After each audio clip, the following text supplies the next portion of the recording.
Chop, the original Guillotine League podcast. Everything you need to know to avoid the chopping block. Chop is brought to you by GuillotineLeagues.com. Now, your host, Paul Charchian. Welcome to Chop, the Guillotine League Podcast. I am Paul Charchian. Joining me like he does every Tuesday, it is Brian Johnson, rocking your Sam Darnold. I'll be more impressed if you wear the jersey when he hasn't posted a perfect passer rating in the first half of a game. Oh, you think I'll be scared to do that? I self-proclaimed myself Sam Darnold's biggest fan when he was on the 49ers, and people thought I was insane. But the origin story of all this. Some people have asked, so I'm going to speak to those ones of people have asked me. Charge. I'll speak to it real quick on our other show, Fantasy Football Weekly. 31 years running now, right? 32? 31 years, Fantasy Football Weekly. That's right. And it's I've been on the show 13, maybe 14. But Take a Chance on Me was there before I was on the show, where every week we take a quarterback, a running back, and a receiver, right? A long shot dart throw type play. And I remember going with Darnold a couple times in his Panther days. And just like everyone else thought he was washed. And this is after they traded McCaffrey, and I would always play on DraftKings with my Take a Chance on Me guys. And he had some big games at the end of those. And I was like, he can play. And then he went to San Francisco, who at the time, Brock Purdy had Tommy John surgery. So they're ready to go with Darnold. And there's Super Bowl coming off a Super Bowl, right? I believe. Maybe that year. Or they went to that year. But I mean, if Purdy's not ready, very iffy at the time when they signed. Anyway, and ever since, I'm like, just give him a shot.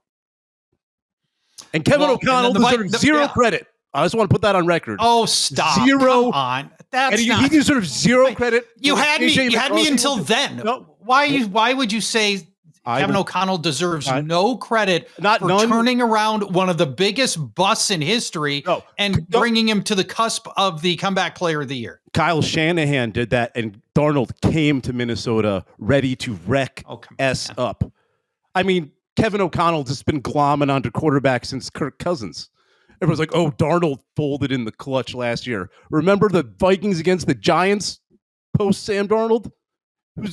Anyway, I'm sorry. You had me for a while. Okay. I'm looking up these mythical end of season great games for Sam Darnold in Carolina. He had one.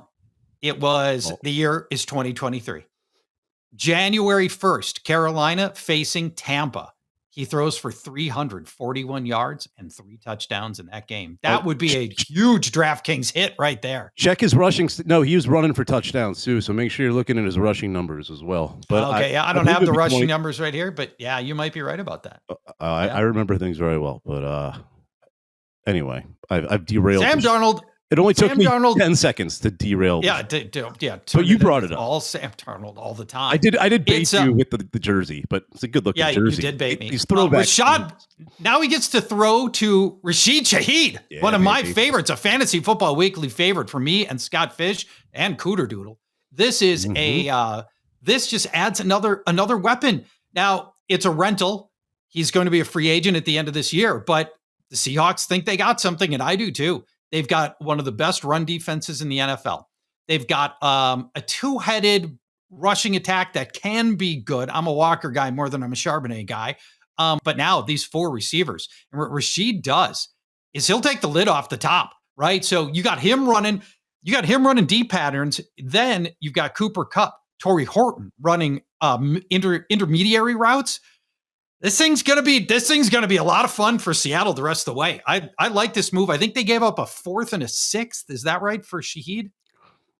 I actually didn't see the compensation. The Saints got. Matt Lamarck, our producer, will help us with that. I'm sure. I'm sure it wasn't a ton.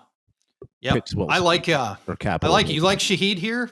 Oh, as well. Yeah, I assume no doubt. He seemed kind of like a one-trick pony, a couple of years ago. But he's an all-around receiver. He's not just a pop the top kind of guy, which he can obviously still do. But Seattle's dangerous. Not only Seattle's very dangerous right now. Absolutely, Seattle's very dangerous. A 4th and a 5th, according to Matt Lamarca, for Rashid Shaheed. I don't think we've mentioned a Seahawk on this show. If it was a running back, it would have been Kenneth Walker. Certainly hasn't been Jackson Smith and Jigba. For what do you mean for on the show? The most chopped. Players getting chopped. Yeah, right. Top 10 players. No, there's I bet Walker's been in here once, but that's probably it. JSN is my 101 in a Guillotine League right now next year. Maybe if he has a week, I'll rethink that. But as of right now, yeah, maybe. Done. Anyway. The guy that I'm really interested in. Oh, Jackson Smith and Jigba. Matt LaMarca again chiming in. Jackson Smith and Jigba may have shown up on this on his bye week. He may have been a top 10 player. That's possible, and it would not have been his fault. Nope. That's right. And that would make perfect sense because he was almost single-handedly carrying teams, and it continues to do so, quite possibly. This is a Guillotine League podcast, but I want to mention one thing. I've got Torrey Horton stashed in my Dynasty Empire League that you are in. And next year, he's going to walk in. So next year, Cooper Kupp will be gone, and I believe. And Rashid Shaheed, unless they re-sign him, will also be gone. Torrey Horton is going to be Sam Darnold's number 2 receiver, and that's going to be a nice spot to be in next season. I'm excited for Torrey Horton for next year. Already planning ahead. It would take a fair amount to get Torrey Horton off my roster. At seeing what he did last weekend when Cooper Kupp wasn't in the game, there was a whole lot of Torrey Horton, including 2 touchdowns. Yeah, it'll be interesting to see this year. I'm concerned about Cooper Kupp seeing the field now because Seattle gets misconstrued as this run-heavy team because of their 2 tight end personnel. But it's just disguised as that. It's just a very concentrated pass offense, mainly on Jackson Smith and Jigba. But whoever is the number 2 receiver, and now Horton was pushing Kupp, but now Shaheed's pushing. I don't know, Horton pushing Shaheed. Yeah. Now Kupp is, I think, expendable in any format. Sadly, after just 1 week off, Horton shines Horton's already made plays, but man. Seahawks pod. Horton next year. Seahawks Twitter better find this podcast because we are just glazing. It's all Seahawks all the time. Now. Yeah. All the time right now. Well, that'll happen after you play the Commanders, by the way. They will make you feel good about your organization. That happens a lot. I mean, look how the Cardinals are feeling right now about their season after playing the Cowboys. It's not all that different. Back to Guillotine Leagues. Okay. Here we are. We're 8 minutes into this podcast, and we haven't even talked Guillotine yet. Of course, we're going to get to the 10 most chopped players. That's a little bit later. We're going to get to the regular waiver wire guys and give you some bidding instruction on some of the standard guys that you'd be bidding on in regular leagues that are also applicable in Guillotine. But first, our producer, Matt LaMarca, asked, what about Wednesday bidding advice, like we're doing Wednesday waiver wire bidding advice that this show is normally known for? But what if I'm in a new league? What if I'm in a league that's a week or 2 old? That's it. And everybody's got $1,000. Then what? And that's a great topic. Yeah. I've got a couple of answers for you. First of all, it really does change. Pretty much everything that we talk about in this show is designed around leagues that started at the beginning of the year and are going through this war of attrition that is a Guillotine League, where you're just trying to stay alive, save some money, be relevant after Thanksgiving. It is a grueling run, but that changes everything if you're in a Guillotine League that starts now. And you can join a Guillotine League right now, guillotineleagues.com. Find some friends. Go start playing. You can play with strangers if you'd like as well. We've got free leagues available with strangers. You can join at guillotineleagues.com. These new leagues have got some really big differences. Everybody is going to have cash for pretty much the rest of the year. There's no way just waiting for everybody else to run out of money because there's not enough time for everybody else to run out of money. I think this changes the calculus on how you and I, Brian, typically do business here, which is to save money. I don't know that you can outsave everybody at this stage. People are going to be gobbling up great players and they just might not come available again. So I don't know, Brian, that you can outweight. So this is item number 1. You'll notice on screen, it says 1 period. Item number 1, know that almost all the teams nobody's going to be running out of money. Half your league's not going to run out of money in this. And if you're starting a new Guillotine League. Yeah. It all depends. It all hinges on the draft, really. I mean, we could talk midseason leagues for a while. I mean, I would start with in the draft. I'm not touching any player who hasn't had their bye week in a draft unless it's like 2 rounds after their ADP. Fade all them. I think you can save.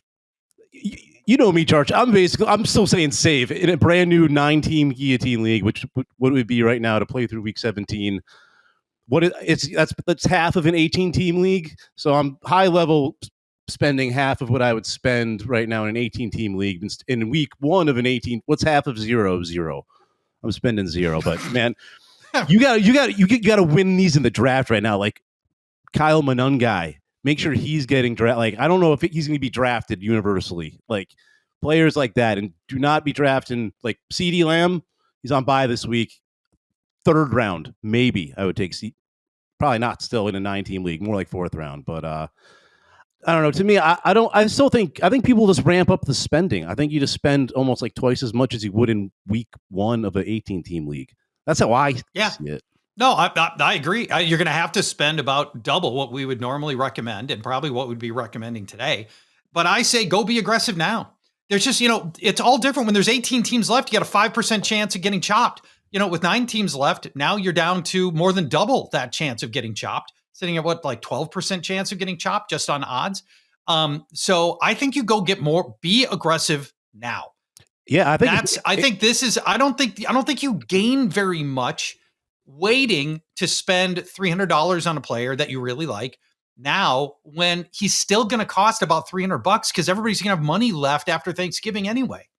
Yeah, I guess I kind of want to retract my statement. And to be honest, I don't have a ton of experience playing in mid-season Guillotine Leagues, but yeah, I would almost view it as like the cold room theory in an auction, right? When an auction starts, whether it's a dynasty startup or redraft auction, most people are hesitant to spend their money early in an auction. So you get aggressive, throw out some pretty big bids on players you really want. So yeah, I guess I think that it would equivocate well to a week 1 of a mid-season Guillotine League. Get somewhat aggressive. People might be thinking, let's all hold on to our money. We all got pretty good teams. I want to have the most at the end when, do the opposite. I've heard of that before. Okay. Point number 3. If you are in a relatively new Guillotine League where everybody's still got a lot of money and there's at most 9 teams left, go get your guys. Be aggressive, get your guys. And who are your guys? Well, your personal taste matters, but also look for things that are quantifiable, like bye week is already over. The schedule starts to be more important. Over a whole 18-week season, the schedule's really hard to look at and try to find, easy schedule, hard schedule. In the preseason, you're guessing at what a lot of defenses are going to be. But now, I think the schedule is more important. You can use the Fantasy Life Strength of Schedule tool for some guidance there as well. Schedule is more important. Also, and we talked about this last week on Chop, you need upside plays more. The 10 PPR point guys are great through the first half of the season. Those are September, October plays. We're into November. The 10 point per guy is just not enough because 80 points if you start 8 players, 80 points is going to get you chopped now. You're trying to get closer to 100 points now to stay safe and preferably over that. So we're looking for stronger upside players now. And the other thing, Brian, and I want your thinking on this, I think your bidding goes either $5 and less or endgame pricing at this stage. I don't need middle tier players to the point I was just saying, I don't need that $30 player that can get me 10 PPR points every week. I need endgame players soon because December's not that far off. I need my endgame players. So I don't want to spend $20, $30, $40 on mid-tier players. I want Bam Knight to help me for 1 week for $2, or I want Josh Jacobs. You know what I mean? Yep. Give me totally. I think that would be different for me. Yeah. Essentially in full agreement with you there. Yeah. It's pretty much, it's all or nothing. Not all in terms of all in, but just, big bids or little fill in bye week, or not bye week, but stream week bids. Love it. I know if I'm drafting right now, I prefer to be towards the end of a 9-team league, but you can do it, probably pull it off from the beginning, but I'm going Bowers McBride. Boom, boom. I got 2 of those teams from, week 1 leagues, and I'm feeling so good right now with those teams. But I think that is just two elite players. Of course, one fills mandatory tight end, and then you just choke hold on your league. Tucker Kraft going down, who would have been on this most chopped list, but we can't really talk about him. Those are the two guys, Bowers and McBride, that I'm targeting in a startup Guillotine League draft this week. I like it. I wish Friedman was here. He does our full season ongoing rankings for Guillotine that you can find at fantasylife.com. He would not see it that way. He has Bowers at number 15 overall. You know, he's much more of a traditionalist. He's take your running backs at the top of the draft. And if you're on right now, I think he might say, yeah, running backs are a dangerous position, but now with half the season gone, half of the danger of the player playing half, the full season, maybe be talking about something like that. But you can get his full Guillotine League rankings at fantasylife.com. He's got Jonathan Taylor 1, Jamar Chase 2, Bijan Robinson 3, Christian McCaffrey 4. So, yeah. I'll just say this for Bowers. I think on Sunday when he went nuclear, of course, that was the first time we saw him healthy all season long.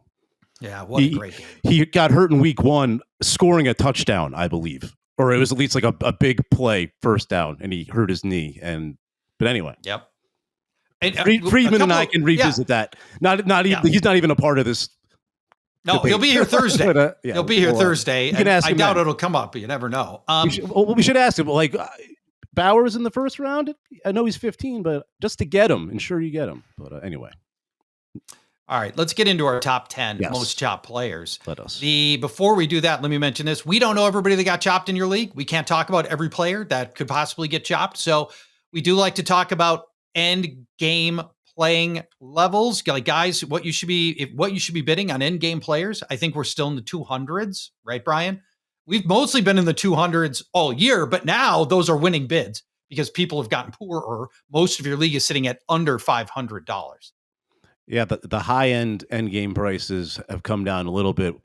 I had some in the 3, even 400s in the last week or two, but I think we're now in the 250-ish range is the most you really need to go. And just 250, speaking to that number, if that's kind of your FAAB budget, you can't make an aggressive bid yet, in my mind. You need to be in that $400-500 remaining bid range, even unless you're confident you have one spot to fill, one end game spot. But that's highly unlikely you're there at this point. So you're still bidding on players, but I don't think you're getting super aggressive, premium end game prices. If you're in that 200 to 300 range, you got to be more in the 4 to 6 in my mind. Yeah, before you're spending that kind of money. Yeah. You should have at least that much in your account, your FAAB account. I just took a look while you were chatting. Last week we mentioned the most expensive players were going for the most expensive player, which was Bijan Robinson, went for $400. Now the most expensive player is $350 from last week. So the prices at those high end prices are all coming down, and there's only three total players in the 300s. All the rest of the primo players are in the 200s. So 200s will get you winning bids most of the time. Middle tier players are in the $10 to $20 range. These are guys that are starters for maybe this month. That's it. You got to be careful. If you can throw on 30, you can go broke on $30 and $40 bids, as we remind people. And then like your 1 week starters or your depth guys, your handcuffs are $0 to $5. Okay. That said, let's dive into 10 specific players, the most chopped players from week number 8. And they are brought to you, as always, by Xfinity. Imagine all your football all in one place. It's easy. Xfinity. Imagine that. I will note that I have removed Tucker Kraft from this list. He would have been, I believe, the 4th most chopped player. His season is over. Then there's no point in discussing him and what we would have bid for him, stuff like that. So we're going to replace him with the next man up. And that is player number 10. And it's a doozy, Brian. Indianapolis tight end Tyler Warren, a 13.3% chop rate, utilization score, very healthy, 79 out of 100. His upcoming schedule, Philadelphia, at the Giants, and then Minnesota. Last week's median price, a shockingly low, I believe, $53 for Tyler Warren. Brian, I almost never recommend bidding more than last week's median price. I'm doing it here. How about you? Yeah, I'm a little shocked he went that cheap last week. He has been cooling off, though, after a red-hot start to the season. In one of his last 6 games, he has hit a 20% target rate. That's it. Not good, but still, he's looked like an endgame tight end most of the year, even though he has cooled down recently. And now with Tucker Kraft out for the rest of the season, Warren has bumped up the list. He's still clearly behind Brock Bowers, Trey McBride, but he might be number 3. I'm not convinced George Kittle has usurped Warren yet, but just 2 forced missed tackles, though, for Warren over the last 6 games, too, on 42 catches. That doesn't sound right, but it's true. I double-checked it, but I don't know if he's sort of hitting some kind of rookie wall. He's certainly going to end up playing more games, taking more harder hits than he has in his entire life. So I'm starting to wane on the end game potential, but he's still a near game asset unless you're sitting on Brock Bowers and Trey McBride on one team. I'm just humble bragging here, but if I'm not in that luxury box, I'd bid, like you are alluding to, more than the $53, but I would go about 90 on Warren. Bye week still looming. Week 14, have to factor that. So I'm at 90. $90. I gave the incorrect schedule. The correct schedule is what you see on your screen. Atlanta by KC. Atlanta's been very good against tight ends, elite level tight end production on defense. Bye week isn't great, but he's an end game player. I'm gonna go with $70 as my Tyler Warren end game tight end. Well, that's it. Is he an end game? Is he an end game tight end? If it's true end game down to the final 2, and one has hours, and one you put him in a flex spot, you think? Yeah, absolutely. Yep. I don't know. I think you don't have. Keep in mind, you don't have to have Bowers necessarily or Trey McBride. I mean, the last 2 teams standing don't always have. No, I know they don't. Best and the second best player. I'm just saying, like that one true hypothetical, like the last 2 tight ends standing, like either of them are flex worthy. Just we'll talk to that at another time. Never mind. All right. I mean, to me, the definition of endgame player is, can I start this player at his position for the rest of the year? I think you can with Tyler Warren. Let's take a look at the 9th most chopped player, and that is Green Bay quarter. What were you bidding? I didn't catch the bid amount. I said 70. Oh, okay. My bad. I missed that. So I'm bidding more, and I'm saying he's not in a game. Okay. That's not too good. Go figure. We don't always make sense on this show. No. And I don't blame you for tuning me out. That's what most listeners do too. They're here for you, Brian, not me. I don't know about the 9th most chopped player, Green Bay quarterback Jordan Love, a 13.7% chop rate. His upcoming schedule, which this time I believe I've got it right, Philadelphia, at Giants, Minnesota. Last week's median price on Jordan Love was $3. That's it. I think people have cracked the code on this quarterback thing. They've been listening to this show long enough to know that we don't pay real FAAB for mid-tier quarterbacks. And might I mention this? Jordan Love may have thrown 2 of the worst passes all year by the same guy in the same game. His second pass, the first one was a triple coverage interception down the middle of the field on a lofted pass that was impossible not to come down with. And then the across the body pass into the end zone dropped by Jackson that he should still be running right now. Mike Jackson should still be going. Was unbelievably bad. It's just like the kind of thing they take out of you in Pop Warner that they teach you not to do. Jordan Love here. Coming off the best game of his career, by the way. Prior to that, I thought Jordan Love was basically perfect 2 games ago and simply dreadful last week against the Panthers. Brian, I'll let you pick it up from here. Yeah, that best game of his career 2 weeks ago. Why Tucker Kraft, who's sadly we got to bring him up again, done for the year. So no Tucker Kraft, no interest in Jordan Love whatsoever. Tucker Kraft was his best receiver, and there's no knock on Tucker Kraft. He was an elite tight end, but without him, I'm not even bidding $0 if I don't want to risk burning Love, in my tiebreaker scenario this week. If it boils down to that. So I'll reassess, whether I'm in a first come first serve league or if I'm bidding on Thursday, see if he's even. I wouldn't be shocked if he's still available to be bid on. But NA, not applicable. Done. Okay, no I'm bid. on. I would bid. I'd put $1 or $3 on Jordan Love just to be my second quarterback. But that's all I think he is right now. We're going to talk about Luke Musgrave later in this show. I think he is somebody you could target and somebody that can help Jordan Love. But we must. Losing Tucker Kraft is tough. We must talk about Musgrave. Must talk.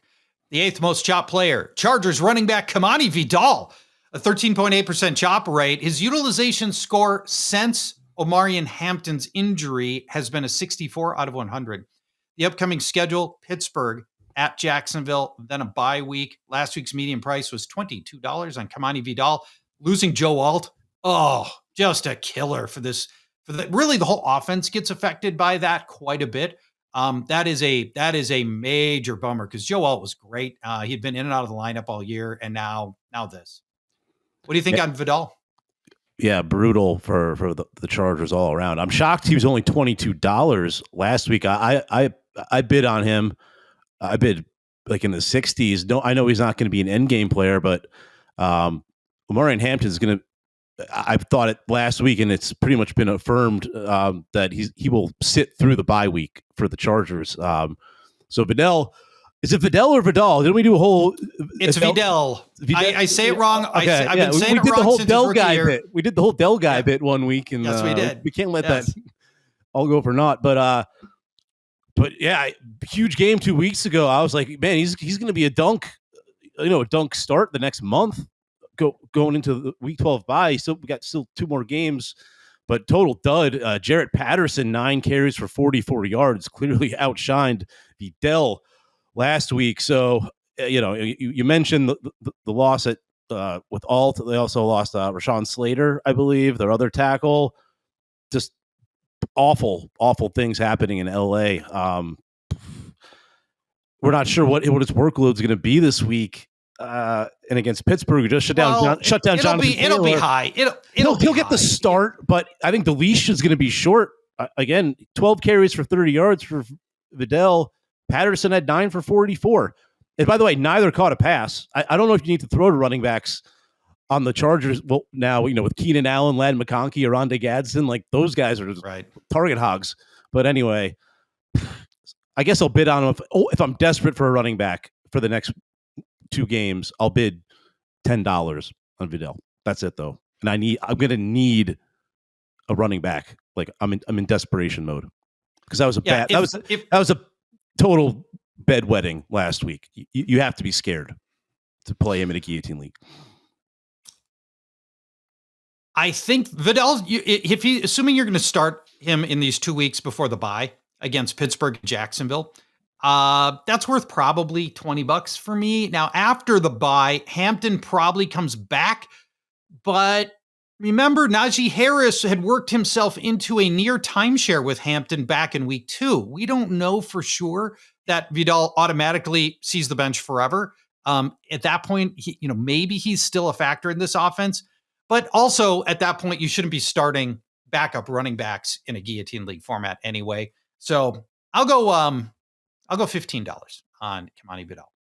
The number 7 most chopped player, New Orleans running back Alvin Kamara. What a horrible season. 15% chop rate. Utilization score is 71 out of 100.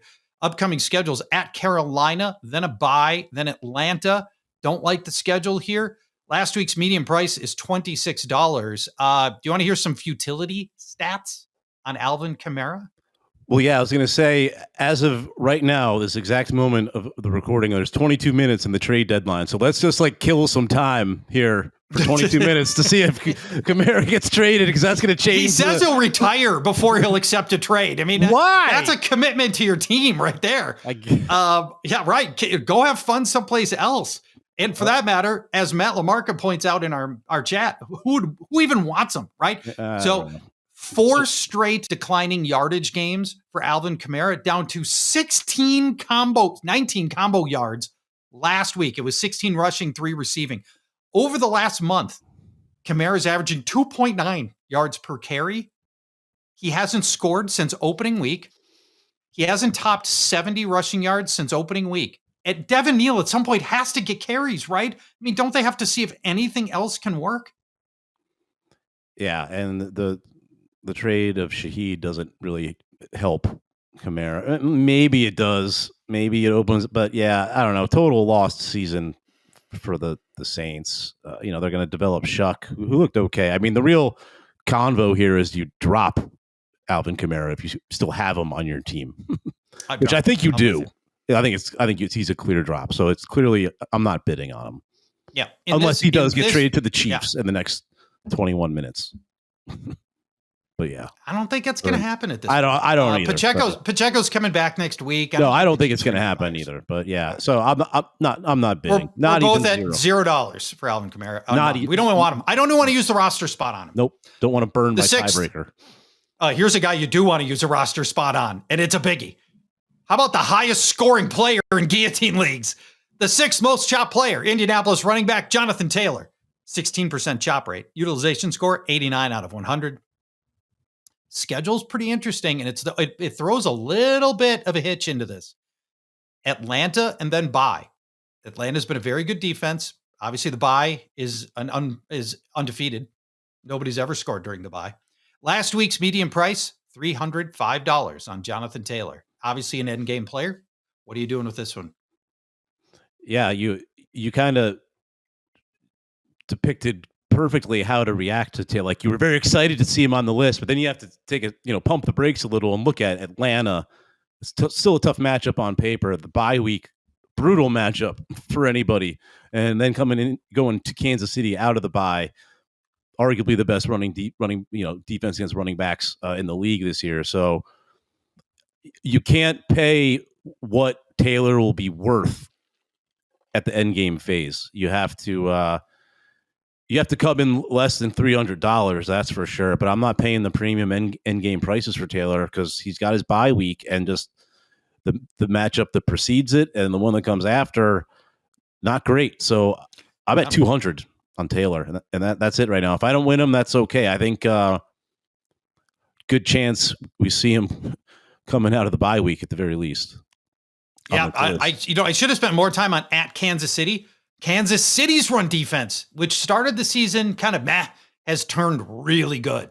So it is 3 straight difficult matchups for Jonathan Taylor. I like that call on this, and I would bid 250. So I'm higher than you. Still clearly an end game player. He's sitting at 17 touchdowns already.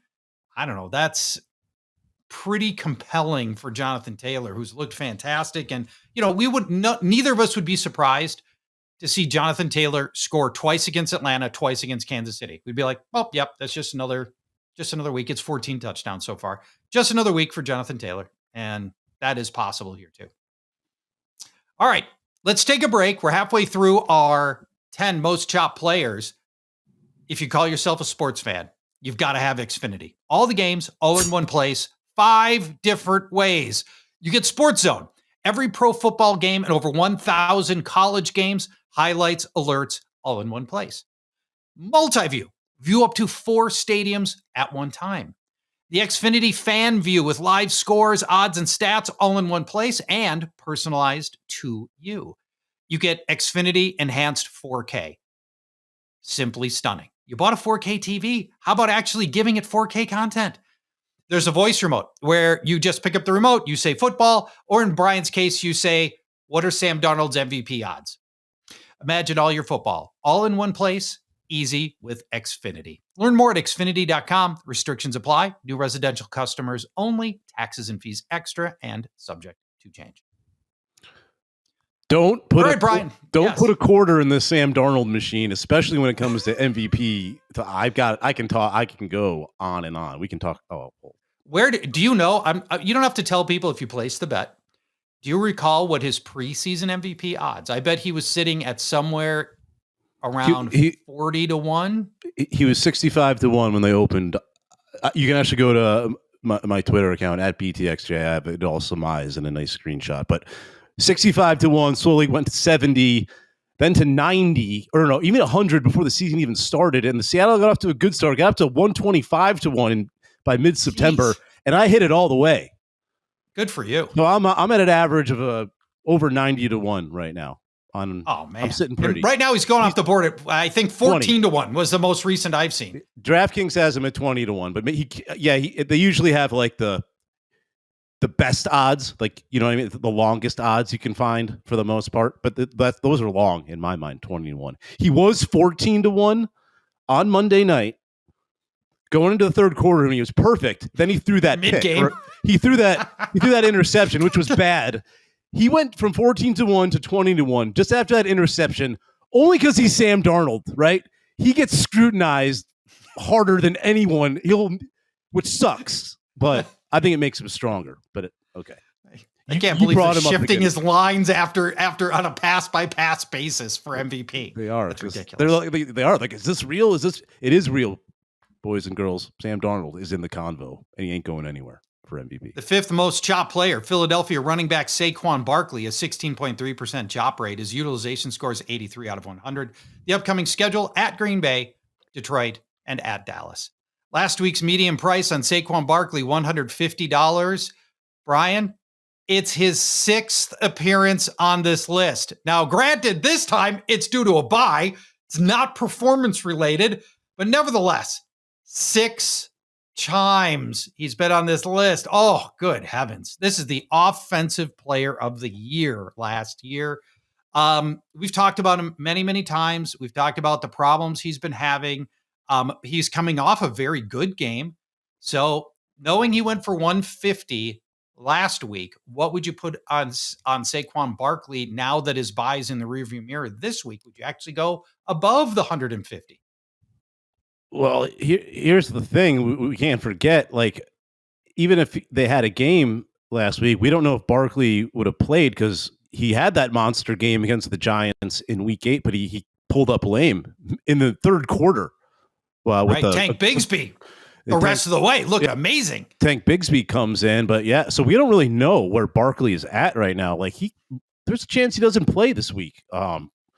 With the groin injury, those aren't not good. So, you know, Eagles still very much a Super Bowl contender. Barkley is not. You know, we have to bring up the tush push. It just kills his value. It will continue to. The price has been sliding, deservedly so, and I think it should, especially right now with the injury situation being very murky. At Green Bay. Awful matchup. I don't want to win this bid. I'm only bidding $80 on Barkley right now. I mean, I'll want to win him at 80, but I'll be fine if I don't. But that's all I'm bidding right now, especially with the injury. That's just it's a mystery as of right now, as far as I know. The way that he made it sounded like it was a pretty minor injury, and the Eagles were rolling. So I believe Barkley does play. Bigger issue is Green Bay's a great run defense, and Detroit's a great run defense. Both teams, fantastic. Probably in the top 6 against the run in back-to-back games. I'm going $125 on Saquon Barkley, and that might be a little high. Let's go to these fourth most chop player. Pittsburgh wide receiver DK Metcalf, a 17% chop rate. Utilization score, 64 out of 100. Upcoming schedule. At Chargers, Cincinnati, at Chicago. Last week's median price is $60. Is he an end game player, DK Metcalf, Brian? No, I don't think DK is an end game player, even though there's no real competition on that team for targets. And yet he doesn't get targeted. He is averaging 3.6 receptions per game. Yeah, Darnell Washington is 3.6 receptions per game. We're talking about DK Metcalf here. What's going on? Yeah, I mean, I think that's what's hurting him here, right? That he's got no help, so defenses can just key in on stopping DK in the pass game, and they'll let Calvin Austin III beat him if need be. So, not an end game player. That anything Cincinnati or Dallas on anyone's schedule, start drooling over that. Both on bye this week. So no games have an over-under of 50 because Dallas and Cincinnati are on bye this week. So I love the Cincinnati game in Week 11, and the Chargers are kind of reeling here. So I don't consider that a bad matchup. I would start DK this week. Not an end game player though, so he falls in the low tier range, but the high end of the low tier. that puts him in like I'll put $22 on DK. I really want to bid 20, but I'll throw a couple extra bucks to get him if I'm looking for a flex play, especially the next 2 weeks. And at Chicago, honestly, in week 12, a good matchup. So 2+ matchups. By then, Jalen Johnson may be back for Chicago.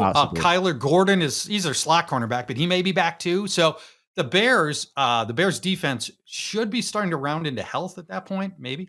$10. So you shouldn't be looking too far ahead like I just did with a guy like DK, who's not an end game player. They're more week to week, really, or at least next week. Yeah. But at least at Cincinnati next week, still love that.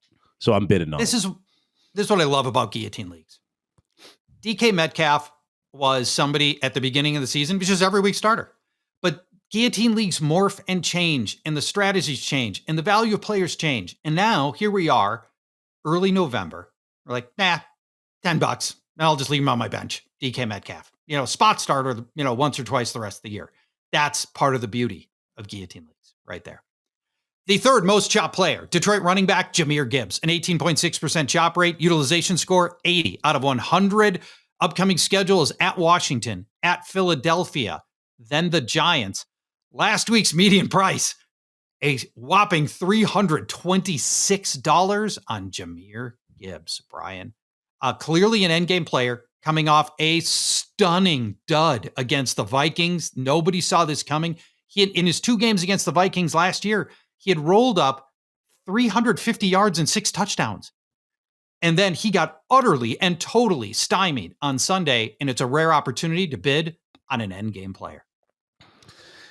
Yeah, shockingly bad performance. A guy I didn't expect to really see on this list based on his own wrongdoing, but we saw that on Sunday. David Montgomery saw more targets than Jahmyr Gibbs at the end of the day. That's really concerning. And Montgomery looked great. Not saying Montgomery's going to, take over the lead role or anything like that. It's still Gibbs in the lead role, but man, he's still an end game player. But I think I don't want to call it it's recency bias, but he's gone from like running back end game status to flex level end game status right now. It feels like, just because Montgomery's still going to factor in a lot. So, bye week well in the rear view, pretty good matchups on the horizon.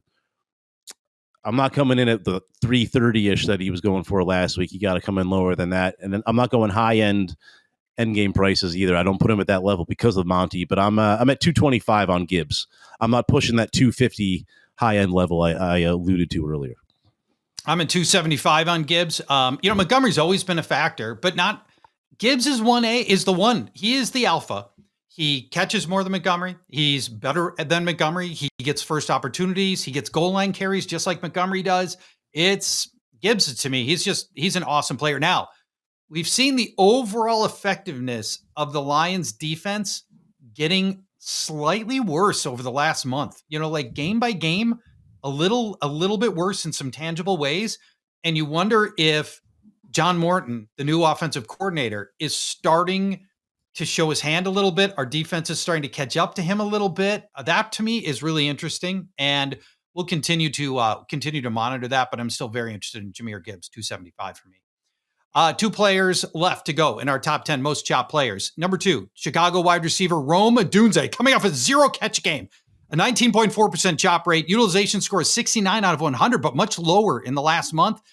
The upcoming schedule: Giants, Vikings, Steelers. Last week's median price was $68. I don't think Rome Odunze is an endgame player. If you'd asked me 3 weeks ago, I would have said yes, endgame player. But the way that things are going, Rome has fallen. The way that things are going right now, Odunze's starting to look like just another guy in a complicated offense with a lot of mouths to feed, Brian.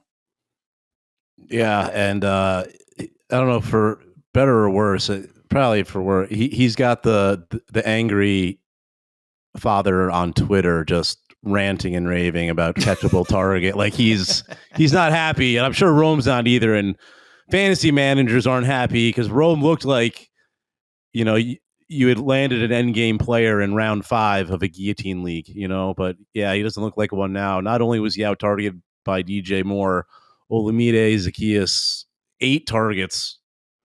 Yes. The Bears won, so I guess they knew what they were doing. By the way, as called on Fantasy Football Weekly, just saying. Oh, you weren't on that show. Very well. Very well done. Thank you. Very well done. Yeah, but do a little peacocking here. 89-point game and 0 catches for Rome Odunze. Yes. He dropped the touchdown. He had a very catchable touchdown, which might have kept him off this list. It would have bumped him down this list. But yeah, what would the odds have been if I told if you knew there would be an 89-point game where the Bears would score 47 points and Rome Odunze would have 0 catches? Yeah, it seemed unlikely, inexplicable. And it probably, it probably won't happen again. And maybe we're overreacting. Probably won't. But a 0 catch game. I'm at $20 on Rome Odunze. Yeah, I guess, but I don't know if you can. He's not trustable. He's just lumped into the streamers with me, to be honest with you. I guess. Wow, I'm not that far down on him. He's still running a ton of routes. He's on the field constantly. He's gonna have better games. I'll say I don't like. I would bid. I'm not gonna bid 20. I'm at 10. I'll put it that way. I'm at 10. I can't go 20 on Rome. Has fallen. The top chop player, the number one chop player. Kansas City quarterback Patrick Mahomes. A 21% chop rate is gigantic, by the way. That's pretty much everybody who had Mahomes started him last week.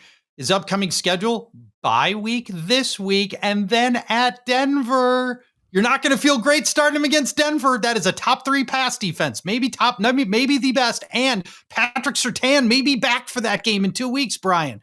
So I've struggled with this one a little bit because Patrick Mahomes should be an endgame player, but he doesn't give you the rushing upside from the quarterbacks we know are endgame players, right?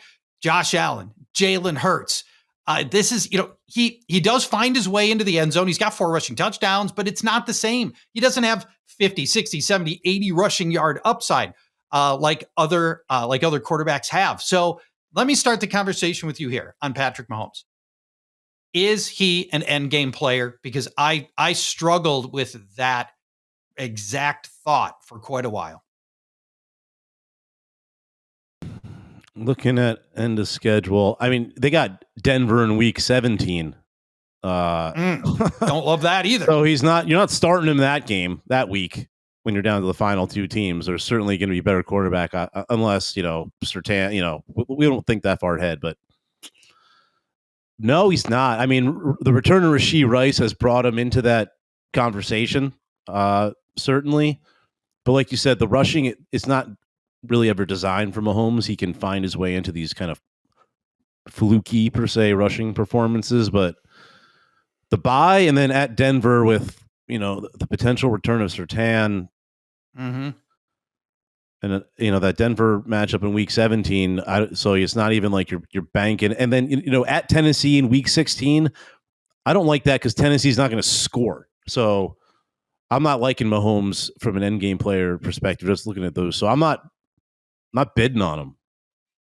So you're 0 on Mahomes? I'm not bidding. Again, I don't want to waste a tiebreaker on a guy who's going into a bye and then potentially not startable when there's only 8 starting quarterbacks in week 11, right? I don't see Mahomes cracking that top 8 with Surtain back. So dead to me at the moment. Mahomes is still 3rd in touchdown passes, and half of them he's just back. Like they're those BS just like Rashee Rice running by and he hands it off. They're stat padding. Stop. They are. That's not true.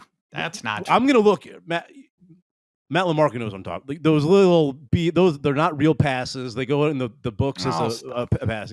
Listen, I'm happy to Patrick Mahomes is my second quarterback. I'm in a great spot, and I'll pay $10 to get my second quarterback for the rest of the year. I'll find somebody else for the 2 Denver matchups. That is silly. So you think he's a dunk end game player? I didn't say that. I said he's my second quarterback. I'll spend $10 to have the second quarterback for the rest of the year. Okay.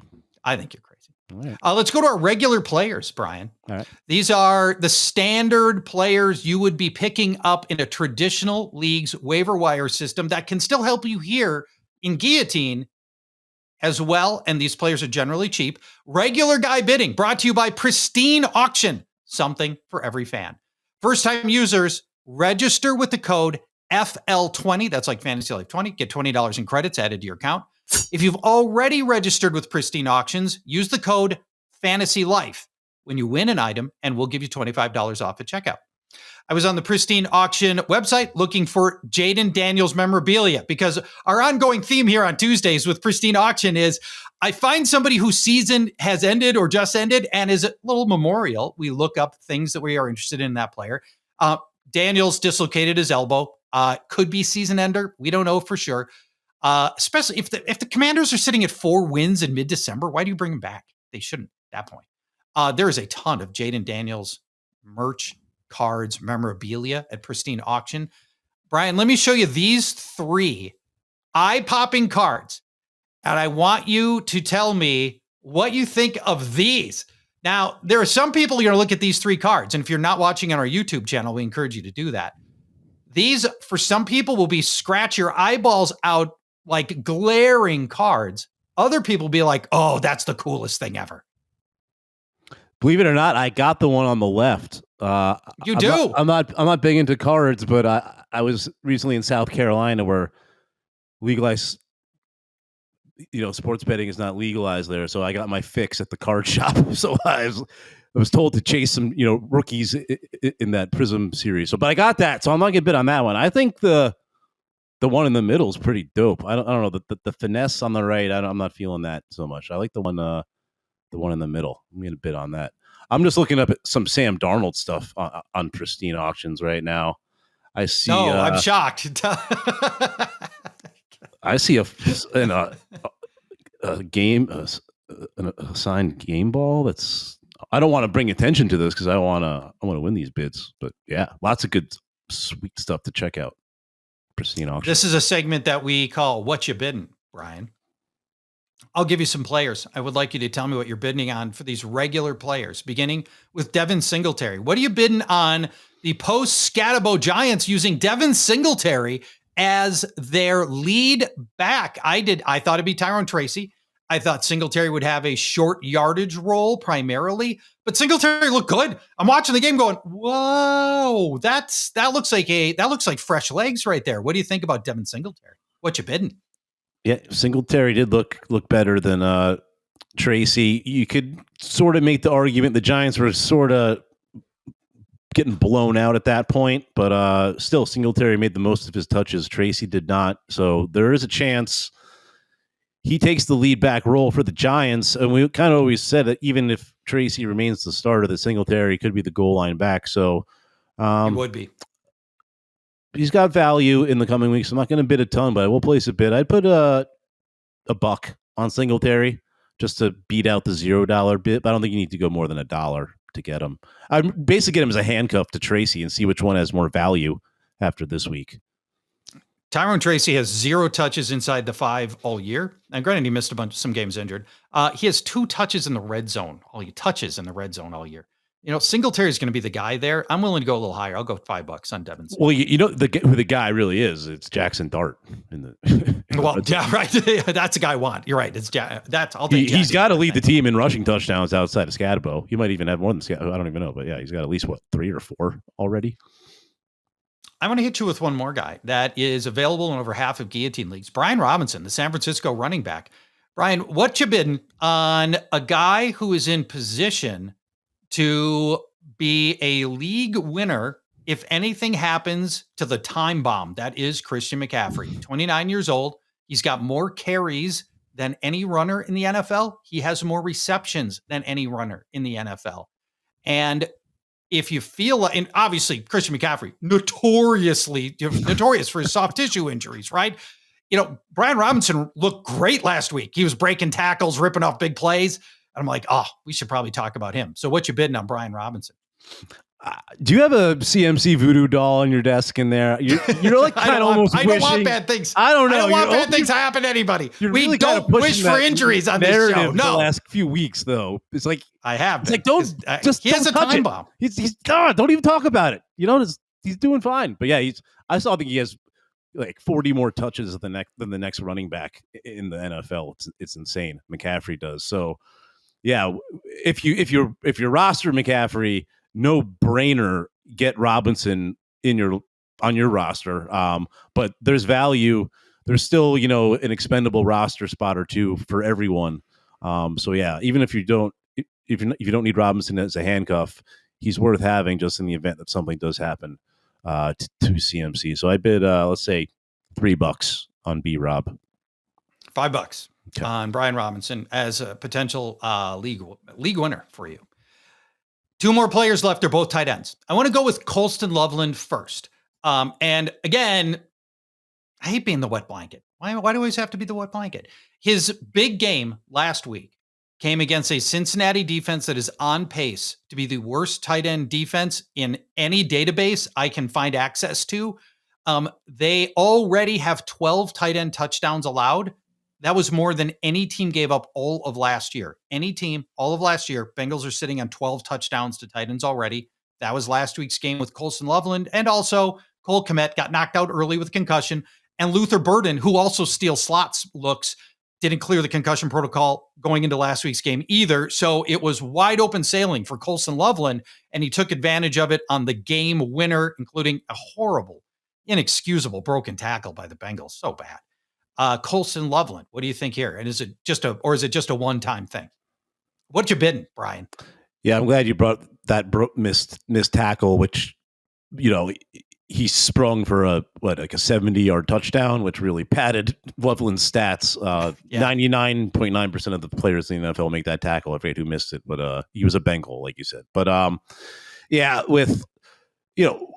very nervous about Rome Odunze. Obviously, he doesn't play tight end, but I just don't think you can trust Loveland. What I'm getting to with the Odunze thing is there's just so many mouths to feed still in Chicago, and especially when Kmet comes back, and if Luther Burden comes back healthy, and I just don't think you can trust Loveland. He could just drop a total dud on you. So, I mean, I bid $0 on him, but I'd be very wary of where I start him. But I think he's worth having on roster if you're kind of in the stream mode at tight end. But worth no more than zero. Brian. It's agreed. It's week 10. The days of streaming tight ends are largely over here. I mean, at this point, I could tell that to spend money on Tyler Warren. Tell that to the Tucker Kraft. Well, that brings us to our last player. Good. We got to talk about Luke Musgrave. I think you get 80% of Kraft's production out of Luke Musgrave. He has soft hands. He's athletic. He's almost as good as Tyler Kraft. And I think he's just going to walk right into those routes. And look what happened. Kraft gets knocked out of the game, I think, third quarter. Musgrave sets season highs in catches, targets, and yardage every one of those catches in the fourth quarter, and he still set season highs. I think Musgrave walks right into that production. What you bidding on Luke Musgrave, Brian? Yeah, really, we should have left Kraft in the list and just put Musgrave in for him, because he's like pretty much what you said, 80% of what Tucker Kraft is, Luke Musgrave. But by the way, Luke Musgrave, for those who don't remember, drafted before Tucker Kraft in the actual NFL draft by the Packers, was a higher draft pick, but that's because he was kind of the better all-around tight end. Kraft, the better receiving option. But like you said, Musgrave, pretty good at it. So I don't know, what would you bid on Tucker Kraft right now if you needed a tight end? And obviously if his knee was intact. $150, $200? I apparently don't have to pay that much because Tyler Warren is going for $55. Well, but Kraft's better. But Tucker Kraft is healthy right now and somehow available. Hypothetical, right? He's pushing 200. He's an end game tight end if he's healthy. Musgrave now is the healthy tight end for he's not Tucker Kraft, but let's call it maybe 80%. I'm going to say if I got no Bowers, I got no McBride. If I had Tucker Kraft, I'm going to bid. He's worth upwards of $50, $56. It all depends on your FAAB. I think he's worth that much. I'll say $69. Luke Musgrave. All right. Well, I'm at 15. Okay. I don't think you have to spend nearly that much on Luke Musgrave. Even if you're super optimistic, and I consider myself very optimistic, I don't think you're going to have to spend nearly that much. The level of desperation at tight end is just dried up a lot because we're down to 9 teams at most. Most teams have figured out tight end by now, or you're already dead. So I think, I don't think you have to spend nearly that much on Luke Musgrave at this stage. I'm going $15 on Luke Musgrave. All right. We can agree to disagree on that. And that's okay. I probably went a little high. I was getting excited, but I think he's I think he's still, Musgrave is in the top 8 tight end convo moving forward, especially with Kraft That's gone. possible. Of course. Yeah, that's possible. Brian, you'll join us on Thursday. We've got a special request for Flex Round and Find Out. Okay. Matthew Friedman, if you recall last Thursday, wanted to talk about handcuff players. We will talk about which players are handcuffs. We just talked Brian Robinson in detail. Obviously, I think he's a handcuff player. We'll do that on Thursday when we return to Chop, the Guillotine League podcast. For Brian Johnson, producer Matt LaMarca, thank you for watching, everybody. We'll see you in 2 days. Bye-bye.